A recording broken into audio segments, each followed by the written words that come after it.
first series of this workout, we're gonna do a kneeling overhead press. So we're gonna take our dumbbells. It's gonna be very important that we kneel up tall. You can obviously put a pad underneath your knees, a yoga mat, whatever you want, but we're gonna kneel up tall. So I wanna make sure that our butt is on and our core is tight. We wanna make sure that our middle is gonna stay still. We don't wanna see a dropping back here. We don't wanna see any overextension here. We don't wanna see any leaning. We're using our core and our glutes to keep that pelvis still, keep that integrity here. You're gonna get dumbbells. We're gonna hold here, my forearms are vertical, and I'm gonna press straight up and pull straight down. Press straight up and pull straight down. Notice how my elbows come down to my side and my forearm stays vertical. I don't drop the weights down into my shoulder. I pull them down. I'm actually active with that pull.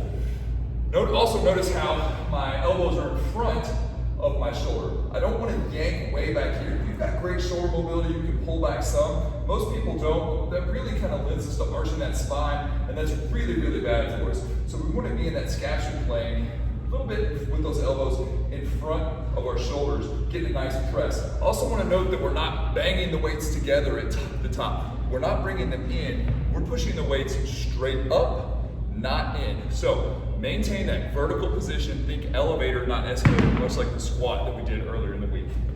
Then we're gonna come over here to strict chins. So I wanna try to do neutral chins where our grip, palms facing each other. It's not underhand, it's not overhand, it's neutral.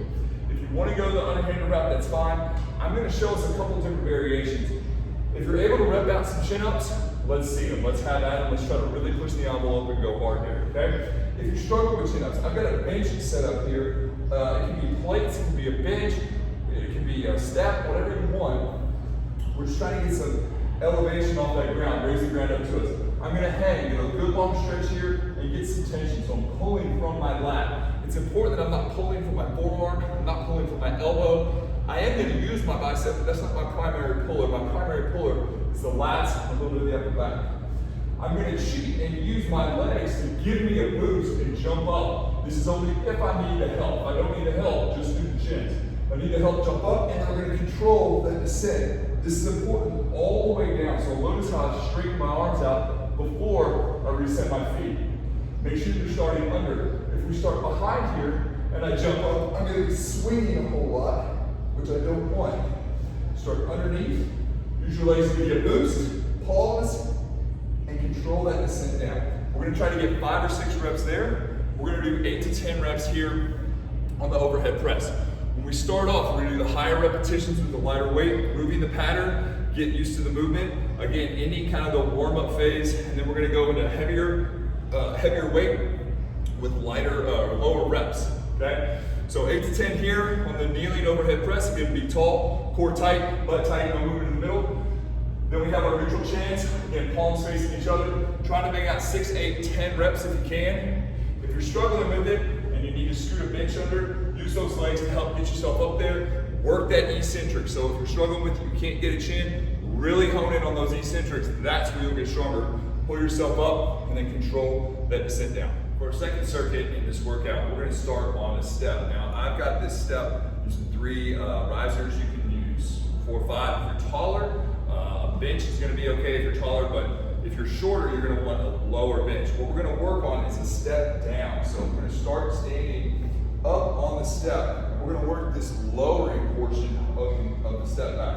So we're gonna start high. I'm gonna put my right foot back and I'm gonna lower. I wanna put this back foot down late and light. So when I put it down, I'm trying to wait till the last possible second. I'm loading this front leg. And when I end up do put it down, I'm gonna still use the full range of motion and get that low depth if I can handle it.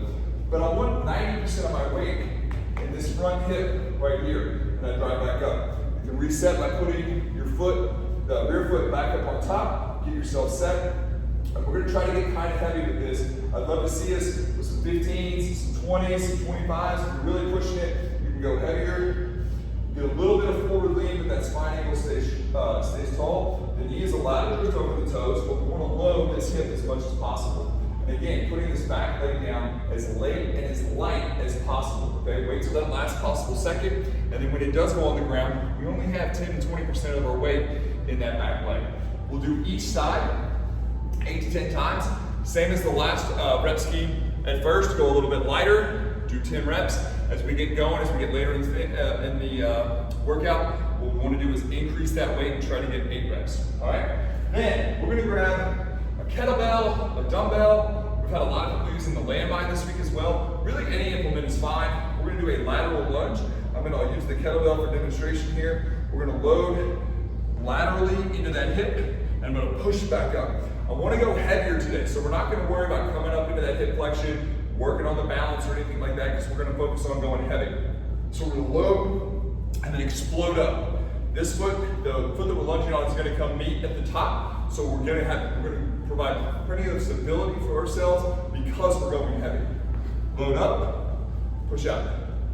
Load up, push out.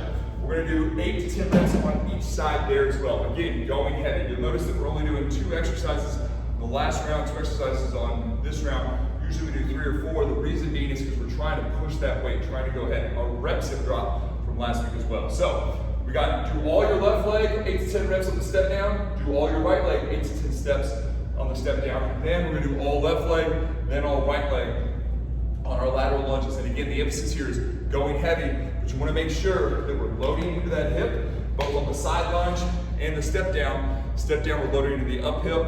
Side lunge, we're obviously loading into the side that we're stepping towards. Coming back up. Take your time. Each rep is a good quality rep, but we're going to push that weight and make it really challenging for ourselves. All right, for a third circuit in this workout, we're going to do the 45-degree hyperextension. If you don't have one of these, you can kind of set it up with a medicine ball. You can set it up in a squat rack. If you put the bar, again, you'll put the bar in the rack, set it about waist height. You want your hip bones to be on the bar, and always make sure that you're facing into the supports here. You don't want to face this way, otherwise you'll push the bar right off. You want to put the bar here, put a pad on it, and then lean over and hold that 45-degree angle. So right here, if you have a 45-degree, it's going to be great. We're going to start here, and when I go down, my pelvis is going to tilt. So pelvis and ribs always stay stacked on each other. We're going to get a big stretch here. When I feel that big stretch in the hamstrings and glutes, I'm going to merely come back up. What we don't want to do is move with the spine. So I don't want to round my spine here real big like that. You can have some round in the upper back, but that low back, we don't want to be moving there at all. I'm going to think about when I go down, I'm going to think about my sits bones spreading apart. So your 2 pointy protrusions right there that you would sit on, those are going to spread apart. So you're going to feel that big stretch. The glute muscles go run side to side, so we're going to stretch those laterally while the hamstrings stretch more vertically up to down, and then we're going to squeeze back up at the top. Also make sure that you don't overextend real far up here. We don't want to get going real fast. If this is easy or you're able to, we want to add the weight. Hold it here at the chest. You can hold a dumbbell, you can hold a plate, you can hold a kettlebell, whatever you prefer. But again, getting that big tilt with the pelvis. When you feel that big stretch here in the glutes, when you feel that big stretch here in the hamstrings, we just come back up, big squeeze. Rounding in the upper back is fine as long as we're not moving through that low back, the middle part of the spine. We're getting a big stretch in that hamstring, big stretch in that glutes, and that's our signal to come back up. Move slowly, intentionally, deliberately there. After this, what we've been doing is we've been dragging the sled down, pushing the sled back. Again, sled, big luxury if you have it. Pulling it backwards, then pushing it forwards, 30, 40 yards if possible. Heavy, I know that's the theme for today in case you're noticing. All right, dragging it, making sure that we've got enough weight on there. We can keep our form, but we're really pushing ourselves, and then push it back. If you don't have access to a sled, all right, you can do an isometric, find a wall, push up against that wall. You can even do marches. You can run a sprint on a dynamic treadmill if you want, that can work. If you've got one of the treadmills with the belts on it, you can lean up against the treadmill and just have the machine off, don't have it going at all, and then you drive on the treadmill. All right, these are options. If you can find a sled, it's totally worth it to work on it, okay? So hyperextension, 8 to 10 reps, theme there, and then we're gonna drag the sled 30 to 40 yards, push the sled 30 to 40 yards, again, trying to load that weight up. We're not worried about going fast, we're worried about going heavy today. All right, for our last circuit in this workout, we're gonna have one kettlebell. You can also have a dumbbell, that's fine. We're gonna hold the end. So if you have a dumbbell, we're gonna hold each end here. Just one dumbbell, we're gonna have one kettlebell. I'm holding the bell part of the kettlebell. We're gonna do a heavy overhead press. Pulling up, pushing up, pulling down. Press up, pull down. Just like we started at the beginning, we wanna make sure that we're not arching our back, pressing overhead, we are at this point allowed to use our legs a little bit to help us. We do not use our spine to help us. We use our legs to help us. So our core is keeping everything tight here. Again, not allowing that spine to overextend. Okay, we're transferring that power we generate from our legs up to our upper body into the push. With that, we're gonna do farmer's carries. We wanna get heavy here, all right? Dumbbells, kettlebells, it doesn't matter. We're gonna get 2 big dumbbells, 2 big kettlebells. All right, ideally, you're gonna use at least half your body weight. And if you're strong, we're gonna use even more. Shoulders back, core tight. We're gonna walk. You don't have to take the big exaggerated step, but we do need to keep our shoulders back so we don't slouch like this. We don't want the walk and the kettlebells swing around everywhere. We don't want them banging side to side. We want to be in charge, keeping that core tight, shoulders back, pinning the arms to our side, doing a nice strong walk forward. We're going to try to walk 50 to 60 yards before we sit it down. And then we're going to go back, take a drink, catch your breath, and we're going to go overhead press again. We're trying to get 8 to 10 on that overhead press. We're trying to carry it 40, 50, 60 yards if possible. Okay, again, take 2 minutes on each of these sets to rest. You can take a little more, especially later on here in this workout. Okay, let your heart rate come back down, catch your breath. We're gonna complete 4 sets of this. Have fun with it, y'all. Leave some comments. Bam.